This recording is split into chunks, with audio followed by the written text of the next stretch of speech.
Hello प्यारे student, आज हम क्लास 10 सब्जेक्ट मैथ और चैप्टर नंबर 15.1 का 19वां क्वेश्चन कराएंगे और इसको अच्छे तरीका से देखना है। ठीक है, अच्छे तरीका से समझना है। ठीक है, अब आप लोग अच्छे तरीका से देखिएगा तो हम पूरा गारंटी देते हैं कि आप लोग के पूरा दिमाग में एक क्वेश्चन ढुका देंगे। ठीक है, तो इसमें क्या दिया है इसके बारे में पढ़ेंगे। ठीक है, इसमें थोड़ा सा ताश से संबंधित है, ताश से संबंधित है तो इसके बारे में थोड़ा सा हम पढ़ेंगे। ठीक है, चलिए देखते हैं कि एक क्वेश्चन क्या बोल रहा है। ठीक है, तो यहाँ पर क्वेश्चन हम पढ़ेंगे।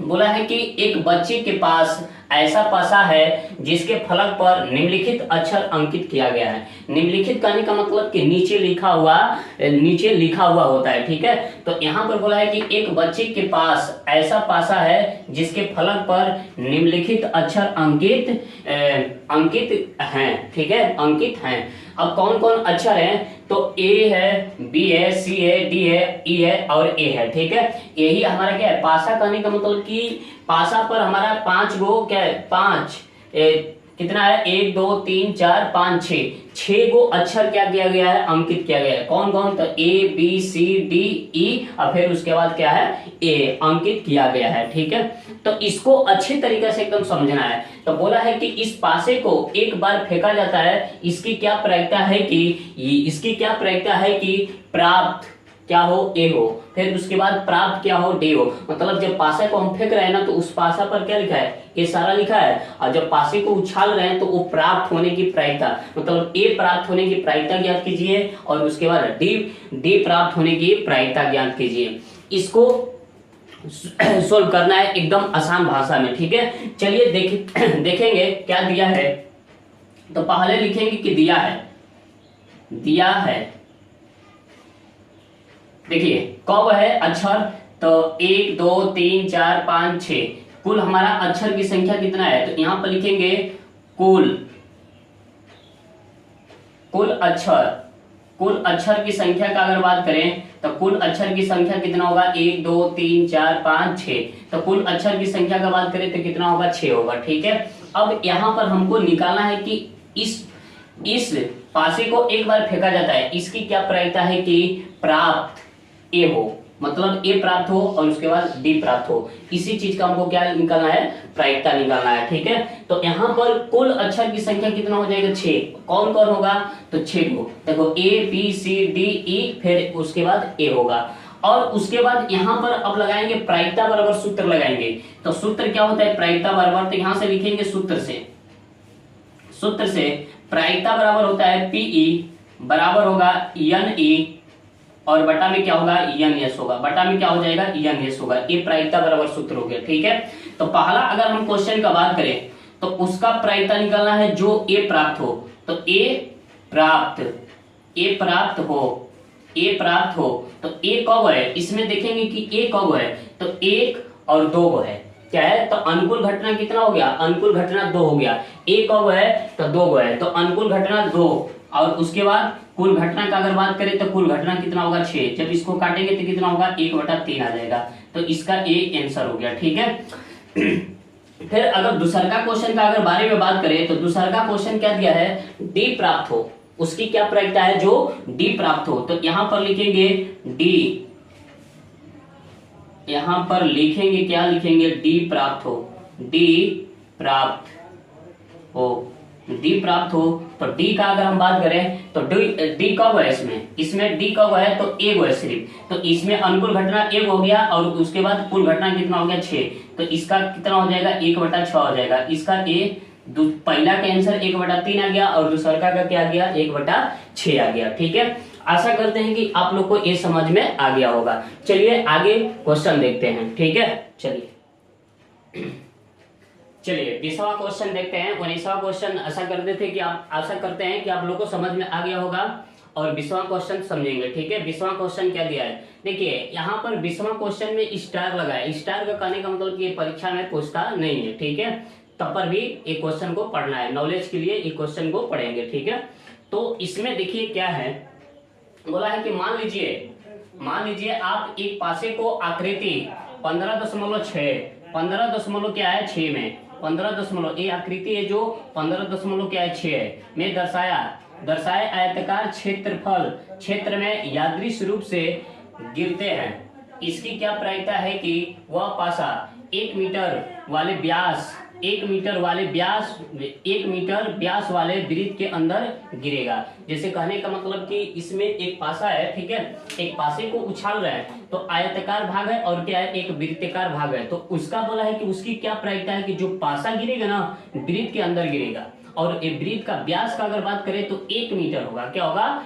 1 मीटर होगा। तो उसी का हमको क्या निकालना है? प्रायिकता निकालना है। ठीक है, चलिए एक बार अच्छे से फिर क्वेश्चन पढ़ते हैं, फिर उसके बाद आगे सॉल्व करेंगे।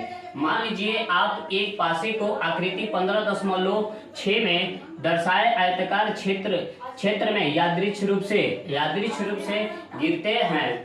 मतलब इसकी क्या प्रायिकता है कि वह पासा 1 मीटर व्यास वाले वृत्त के अंदर गिरेगा, मतलब इसमें गिरेगा। ठीक है, जब पासा को उछाल हैं तो उसकी क्या प्रायिकता है कि 1 मीटर व्यास वाले गिरेंगे। तो पहले हम इसको क्या निकालेंगे? पहले निकालेंगे आयत का क्षेत्रफल और फिर उसके बाद क्या निकालेंगे? वृत्त का क्षेत्रफल, और उसके बाद दोनों को डिवाइड कर देंगे। ये हमारा क्या आ जाएगा? प्रायिकता आ जाएगा। ठीक है, तो यहाँ पर लिखेंगे, क्या लिखेंगे? दिया है लंबाई, आयत का लंबाई का अगर बात करें तो कितना है? 3 मीटर, और उसके बाद चौड़ाई का बात करें, बी का बात करें तो कितना हो जाएगा? 2 मीटर होगा। ठीक है, तो आयत का क्षेत्रफल का बात करें तो यहाँ पर लिखेंगे आयत का क्षेत्रफल, आयत का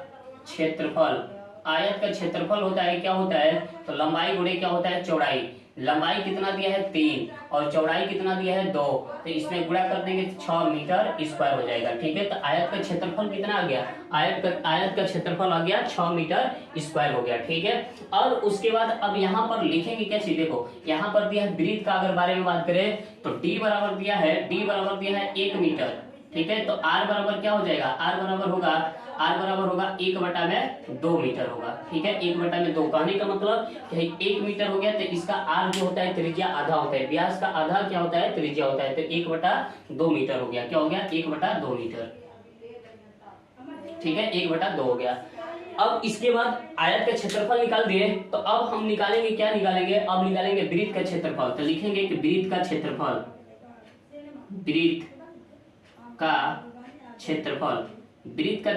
क्या होता है? तो वृत्त का क्षेत्रफल होता है पाई r स्क्वायर। पाई हो गया, पाई का मान रखेंगे 22/7 रखेंगे। क्या रखेंगे? 22/7 रखेंगे, और उसके बाद r का मान क्या रखेंगे? 1/2 का स्क्वायर कर देंगे। ठीक है, तो ये हो गया 22/7 हो गया, और उसके बाद 1/2, तो 1 कितना हो जाएगा? 4। 1 क्या हो जाएगा? 4। ठीक है, अब इसमें गुणा कर दो, तो इसमें गुणा करेंगे तो कितना हो जाएगा? 22, नीचे वाला गुणा कर देंगे तो कितना होगा? 7 चौके 28, तो इसका क्षेत्रफल आ गया। तो ये हो जाएगा हमारा क्या चीज? Metre square. तो वृत्त का क्षेत्रफल क्या हो गया? 28, 22 में क्या हो गया? 28। ठीक है, तो अब बोला क्या है कि उसकी क्या प्रायिकता है जो हमारा क्या है? वृत्त में गिरेगा। तो वृत्त का क्षेत्रफल क्या है? 22 में कितना है? 28। तो अब यहाँ से लिखेंगे सूत्र क्या लिखेंगे? प्रायिकता बराबर, तो लिखेंगे सूत्र से लिखेंगे तो प्रायिकता बराबर होगा PE बराबर होगा NE, और बटा में क्या होगा? NX। ठीक है, तो हाई देखो कुल घटना हो गया, हाई कुल एरिया हो गया, मतलब हाई जो पूरा एरिया ये कुल हो गया, और उसके बाद अनुकूल का बात करेंगे तो अनुकूल मतलब वृत्त का एरिया कितना हो गया? 22 बटा में क्या हो गया? 28। ठीक है, तो यहाँ पर लिखेंगे, बोला है कि उसकी क्या प्रायिकता है जो व्यास के अंदर गिरेगा। ठीक है, तो यहां लिखेंगे वृत्त के अंदर गिरेगा ना, वृत्त के अंदर गिरेगा।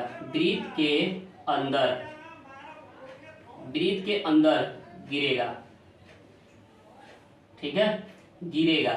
उसकी क्या प्रायिकता है जो वृत्त के अंदर गिरेगा? तो यहाँ पर होगा क्या होगा? वृत्त के अंदर, तो हाई हो गया अनुकूल, तो ये हो गया 22 बटा में कितना हो गया? 28, और उसके बाद कुल घटना का बात करें तो कितना हो जाएगा? 6। अब इसको जब हम गुणा कर लिए होगा हमारा क्या चीज? पहली गुणे चौथी हो जाएगा। पहली गुणे क्या होगा? चौथी। हाई इसके साथ गुणा होगा, हाई इसके साथ गुणा हो जाएगा, तो ये हो जाएगा 22, और बटा में क्या लिखेंगे? 6, अगुणे क्या लिखेंगे? 28। जब इसको काटेंगे कितना से? अगर 2 से काटते हैं तो 11 बार में कट जाएगा, और 2 से काटेंगे तो कितना बार में कटेगा, ये हो जाएगा 2 से काटेंगे तो कितना बार में कटेगा, 14 बार में कटेगा। ठीक है, अब इसको लिख देंगे क्या, 11, और उसके बाद 14 छके 14, 14 छके कितना होता है, 84, 14 छके कितना होता है, 84 होता है। तो ए इसका आंसर हो गया। तो 11 बटा में क्या हो गया, 11 बटा में 84 इसका प्रायिकता होगा। ठीक है, ये जो पासा गिरेगा इसकी प्रायिकता क्या होगा, 11 बटा क्या होगा, 84 होगा। ठीक है, आशा करते हैं कि आप लोग को अच्छे से समझ में आ गया होगा। ठीक है, चलिए आगे देखते हैं।